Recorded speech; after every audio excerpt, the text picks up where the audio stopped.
நம்முடைய அக்கிரமங்களுக்காக, பாவங்களுக்காக நம்மளுக்கு சொந்தமான ரத்தம் சிந்தப்பட்டது. அவர் ரத்தத்தினால்தான் பாவ மன்னிப்பு உண்டாகும். ரத்தம் சிந்தனை இல்லாமல் பாவ மன்னிப்பு என்று வேதம் சொல்லுகிறது. ஆகையால் தன்னுடைய பாவமில்லாத சுத்தமில்லாத குற்றமற்ற அந்த ரத்தத்தை நமக்காக கல்வாரி சிலுவையிலே சிந்தினார். எதற்காக? ஒரு மனிதனை கெட்டு போக கூடாது. அவர் ஆயத்தம் பண்ணி வைத்திருக்கிற அந்த பொருளாதார ராஜ்யத்தை எல்லா மனிதன் சுந்தரிக்க வேண்டுமே என்று குமாரன் தன் ரத்தத்தை இந்த உலகத்தில் சிந்தினார்.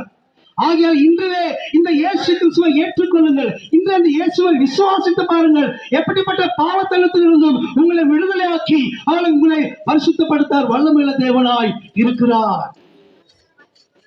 பாவத்தை மன்னிக்க ஒரே ஒரு அதிகாரம் உண்டு, அவர்தான் இயேசுங்க.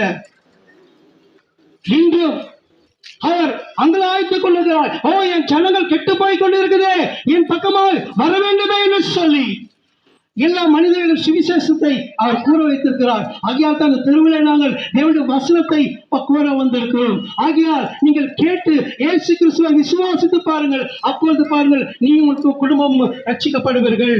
எப்படிப்பட்ட பாவத்திலும் சரி, எப்படிப்பட்ட சாபத்திலும் வாழ்ந்தாலும் சரி, அந்த பாவத்திலிருந்து சாபத்திலிருந்து விடுதலையாக்கி உங்களை ஹல்லேலூயா ரட்சிப்புக்குள்ளாகி சொந்த பிள்ளையாக அவர் மாற்றுவார்.